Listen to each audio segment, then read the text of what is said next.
I will start with a song, as it is customary for me to do always before I speak before a group of people. Ekuele, Ekuele, Ekuele, Ekuele, you are the living God. Yes, the one like you. Blessed be the name of the Most High God, the God whose I am and the God whom I serve. Blessed be his holy name forever. I exalt him, I lift him up, I praise him, I worship him, I honor him, I speak his truth and nothing else. I fear nothing but him, for he is my strength and my shield. He is everything to me and everything that is. He holds the world together by the power of his hand. He's the Lord of the universe. He's the Lord of Nigeria. He's the Lord of Africa. He's the Lord of each and every one of us. And I give him the glory today before anything else. Glory and honor and praise be unto him forever and ever. Amen and amen. Amen. May I begin with the protocols.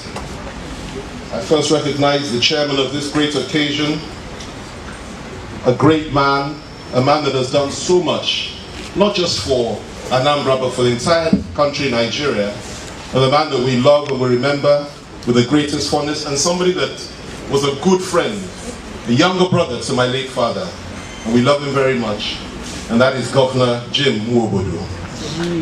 May I recognize the guest speaker of this occasion, the former president of Sierra Leone, a man that has spoken with such distinction and such a high level of intellectual quality today, and I'm really impressed by what you have said, sir.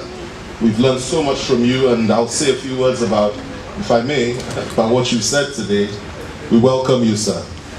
May I recognize the governor of Anambra State, ably represented by the deputy governor.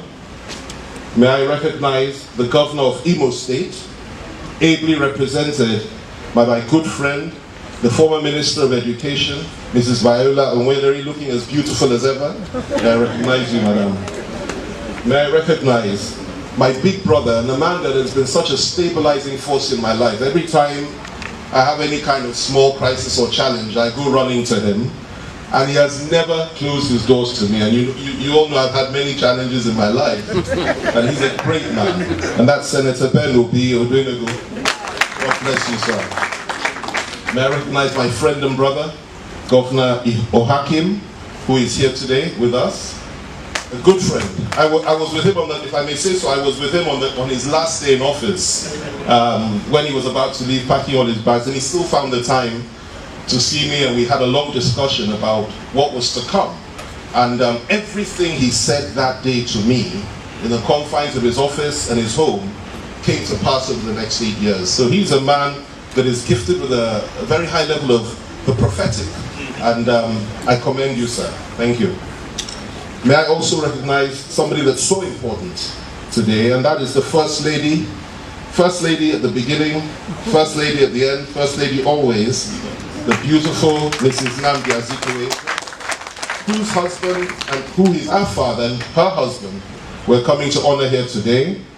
May I recognize the royal fathers, the great Obi of Onitsha, a good friend to the former Ooni of Ife and the present one, a great friend to the people of the Anago, the sons and daughters of Oduduwa, a great friend to Nigeria, and a great traditional ruler, and the most paramount one in the whole of the Eastern Zone. I recognize you, sir. I recognize my father, the father of all of us, because I am now your son, sir, given the fact that I'm married to your daughter, and that is the Zuzu of Awka, and all the other traditional rulers that are seated here today. May I recognize the Vice Chancellor of this great institution, and there are so many people, all his team, the directors, the bursar, and the professor of the law faculty, who I can't see because I'm blocked by a beautiful lady. May I recognize her? I recognize you, madam, and each and every one of you. Look, it's a great honor and a privilege for me to be here today, to have been asked to come and say just a few words, and I'll try and be very brief. And you know, I'm touched to the marrow And when I first got the invitation, I was a little bit apprehensive that does my big brother really want me to come here? I may say some things that might be a little bit harsh and inflammatory, because that is my nature. I believe that it's important to speak truth always, and let God do the rest. But he had the confidence in me, so I'll try and be as restrained as possible. So that he doesn't say, I'll never invite him anywhere again. No, we're on safe territory, sir, I assure you. And so, you know, it really is a humbling experience to be here. And let me just start by saying that it is befitting, and it is a great thing, a good thing, that an institution like this has been named after such a great man. And I really do wonder sometimes, because I'm sorry to say this, even the people of the Southeast themselves, I have to say this, do not fully appreciate up till now what they had in Zik. You see, Zik was a man that didn't just make his mark in the Southeast. He didn't just excel here. He didn't just use the platform of the Southeast and become the president of the country. It wasn't as simple as that. Zik's whole legacy started long before then. And it's a testimony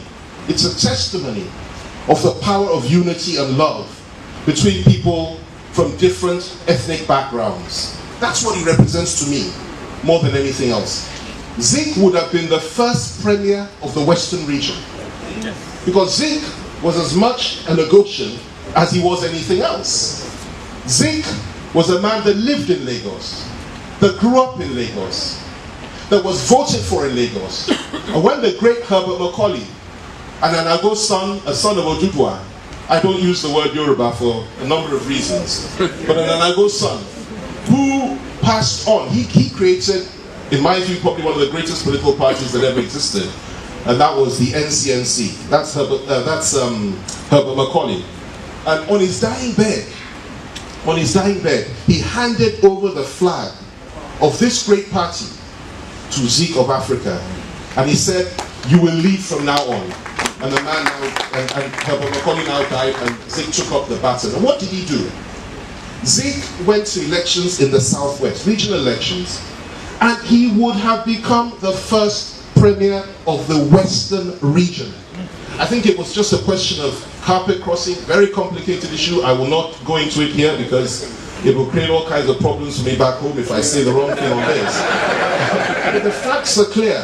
The facts are that more or less, I think it was 10 or 11 people from a party called the IPU, Ibadan People's Party, crossed party lines and voted with the Action Group, and that is how Zik was edged out. And he now made that famous phrase that I shall go back to the East from whence I came. And he went back to the East. And you see, it was a domino effect. Because when he went back to the East, the next thing that happened, a man in the East by the name of, I believe it was Awka, I'm not sure, I didn't get that historians here tonight. He was premier of the Eastern region at the time.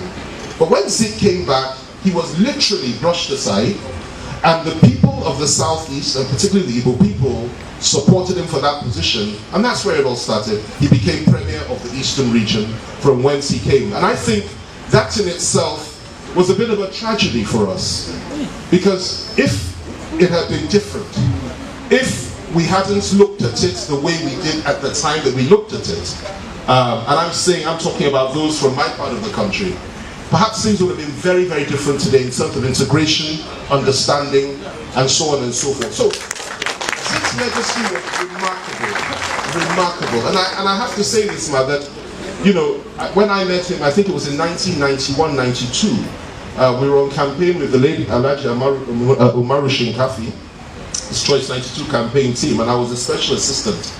And the first thing he said to me when I was introduced was that, "Do you know that your grandfather taught me at school?" I said, "Really?" I was shocked. He said, "Yes." I said, "Sir, I didn't know this." He said, "It's the truth. That when I was at school in Lagos, your grandfather was my teacher." And that is, my grandfather's name was Victor Kayode. He went on to Cambridge, he went on to become a criminal lawyer, and then he became the third Nigerian appointed as a judge. In those days we had English judges, but he was the third Nigerian. So, but he taught at this, I believe it was MBHS, I'm not sure. That's right, MBHS. He taught him, and he told me that your grandfather had a profound impact on me, and I will never forget him. And I felt really touched by that. Somebody else told me later that when he came back from the United States after getting his degree, they did the Igbo State Union did a big dinner party for him in Lagos. And they invited my grandfather to be chairman of the occasion, and he gave a keynote address welcoming Zik back home.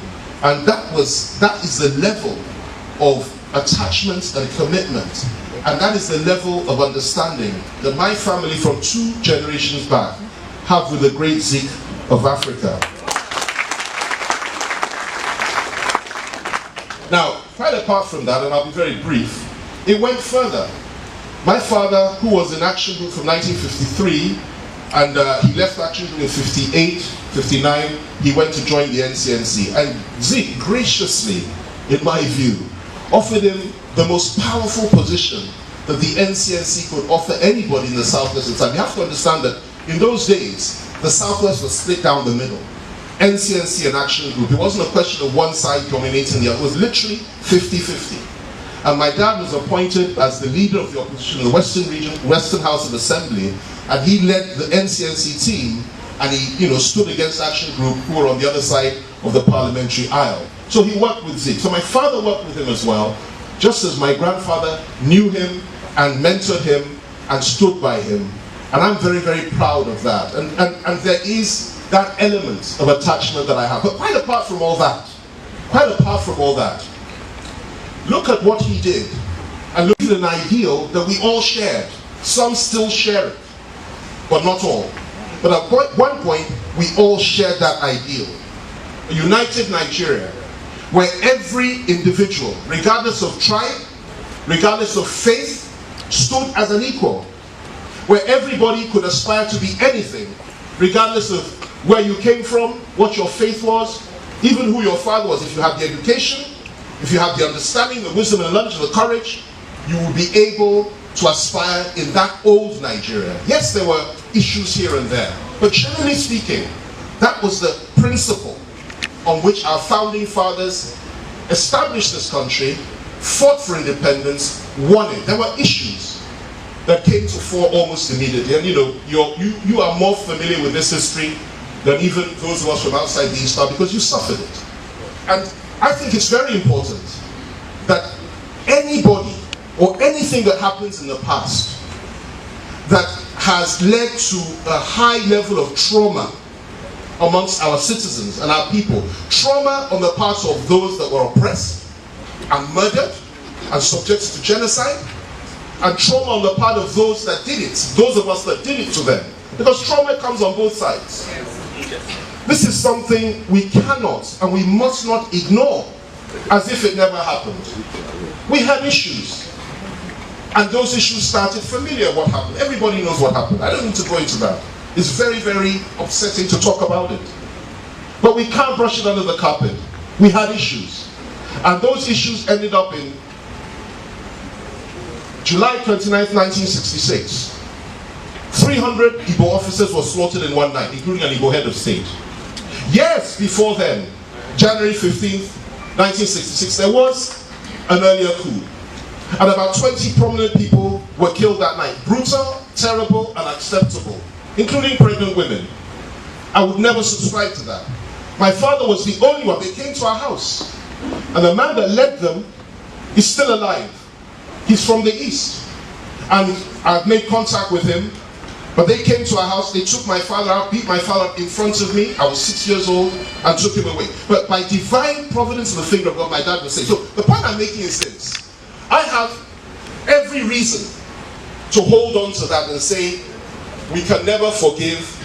And not only can we never forgive, we will never forget. And whatever happens to those that did this, they deserved it. Which is the narrative that some people are pushing through. I reject that narrative. Totally and completely, because it violates everything about us as human beings. What happened?